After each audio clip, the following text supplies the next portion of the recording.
Warm wishes, my dear students.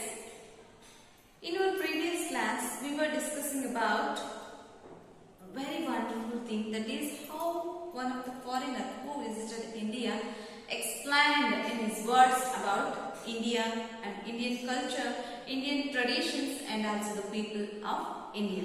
Is it? Now, we shall continue with our third paragraph which they have given in your textbook, and this is written by Mark Twain, who visited India. Is it? Yes, my dears. Let us see about third paragraph what they have given in your textbook, page number 60. Go through your textbook. I go on reading, and you should go through the textbook. Third paragraph. There are great epics and love poetry. There is the art of Pradhan tribe in central India which occupies the whole of one wall of my flat. There is the color of the festivals, the solemn dignity of the courtyards of the great mosques filled with the line after line of worshipping, bowing their heads in prayer, and colorful informality of the pujari performing the evening rites in Hindu temple. There is the sound of priests singing the six scriptures carrying across the water of sacred tank in which the golden temple stands. There are the great monuments of India.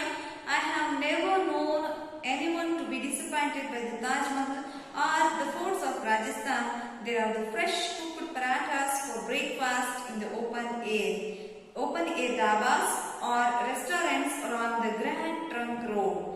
And there is the delicacy of a vegetarian thali or a tray in Gujarat. Means now he is explaining about the Indian culture, Indian traditions, and unity in diversity. You just observe the paragraph what he have described, how the mosques how they are praying, in temples how they are praying, and also in a golden temple how the Sikhs are praying. Means unity in diversity. There are diversities of caste and diversities of race are available in India, and all those peoples are living together like brothers. Is it? And all those people have their own rights to maintain their customs and traditions. Is it? Here in third paragraph there are great epics in India and also lovely poetry. You might have heard about Ranna, Channa, Panna. Is it? They are very great poets in our history. Here great epics means the two great epics which we come across in our daily life, especially those two epics are very sacred to our Hindu culture. Is it? Which are those? Yes, my dears, what I have written. Those two epics are the Mahabharata and the Ramayana. You might have seen the serial daily in Zee Kannada or some, I don't know which other, but they are telecasting that. Is it? That is Mahabharata and Ramayana. Just go through that. You can observe so many things which come across in our life itself. Those already they have given in Ramayana and Mahabharata. Those are the very two great epics are there in India.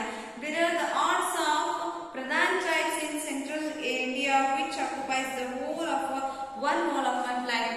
Means in his one of the flat. He has took one of the flat in India. In that flat he hanged those arts which belongs to the central India. Central India means of Maharashtra. Is it? At that place he formed so many Pradhan tribes and their arts. So he took all those things and hanged that into the wall for a great memories.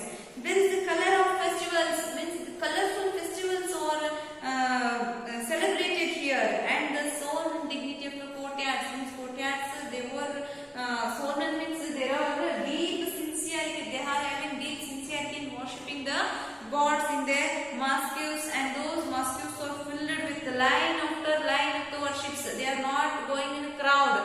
They are worshipping the god line after line by bowing their head. Is it? By bowing their head. And there are also some pujaris are there. They are doing evening rituals in a Hindu temple. In Hindu temple also they are making some kind of pujas, and their pujaris are having, those fellows will wear some kind of dress according to their tradition, and they will maintain their tradition in the evening time. And there are also priests in a where golden temple, they are singing their Sikh scriptures. They are singing the Sikh scriptures in the temple, golden temple. It is in Amritsar, is it? It is at the center, and it is surrounded by full of water, and it is covered with the gold plates. Okay, gold plates. So it is called as golden temple. At the night time, it's very beautiful. I hope some of you have seen that beautiful golden temple. Is it? If you have not seen that, just go once in your life and observe that golden temple. It gives very peace to your mind and peace to your soul also.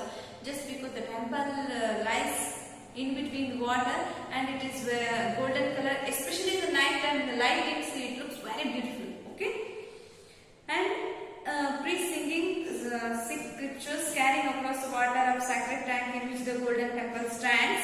There are the great monuments in India. There are very great monuments out there in India. Is it? Especially in the South India, we can see great temples. Is it? And also in North India. And you might have known that we also have in India one of the wonders of the world, that is Taj Mahal, and also so many forts in Rajasthan. Whoever visit there, they will never get disappointed by seeing those things, just because they will be very happy by seeing those forts and Taj Mahal. Especially the Taj Mahal, whenever we visit for the first time, we feel very happy to see that it is like that. So everybody has taken it as one of the wonders of the world. There are the fresh cooked parathas for breakfast. He is explaining about food of Indian culture. Okay, he is explaining about the food also, breakfast in one of the open air dabas. We have so many open air dabas around NH4 or NH3 like that. Is it? Open air dabas will be there, and there they are giving delicacies just like vegetarian thali, especially in Gujarat. They are giving vegetarian thali, or a tray in Gujarat. They are having so many varieties of foods, vegetarian foods, that was very delicious for him. So he is saying about the food of India also. Next one, fourth paragraph.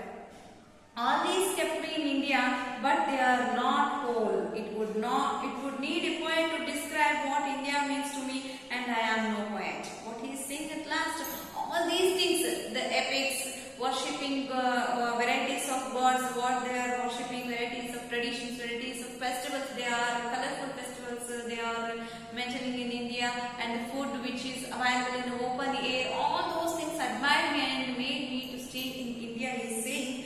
And also is at last what he said, what I have described in my words, that is not enough, just because only a poet can describe about India, but actually I am not a poet. Who is saying like that? Macaulay. He is saying like that. I can only say that I am not alone among foreigners in believing there is nowhere like India and no people like Indians. Means he is saying that I am not only the foreigner, I am not only one foreigner saying like this. Every foreigner who visits India, they are saying like this, that there is no place in the world just like India, and there is no people in the world just like Indians, just because they treat the foreigners or they treat the guests in a very colorful manner, or in a dignified manner, or in because in Indians it is by birth, it is in their blood itself, that is Atithi Devo Bhava. Is it? Means we are treating the guest in varieties of manner. So they are saying like that, there is no place in the world just like India, and there is no people in the world just like Indians. I am perhaps more unusual for a foreigner in that I have been accepted as a part of India. Means here, of course, I am not more unusual as a foreigner. I am not more unusual just because I have become already a part of India. He is saying that I have become already a part of India just by staying with my friends who are in India. Like that he is saying. This is all about what actually Macaulay said about India. Okay. Yes, my dears, we should be proud for ourselves that we are Indians. Such a great thing is happening in our India, is it? the foreigners also saying great words about our nation, that is India. So we should feel proud for ourselves that we belongs to India, and we are Indians. We born in India, so we are very lucky fellows to have such a nice place for us to live on this earth. Is it? Thank you, my dears. I hope you understood this lesson very well. Go through the textbook and read the lesson twice or thrice. Then you can understand more and more, and you will be able to answer for the questions what they have given in your comprehension. Okay.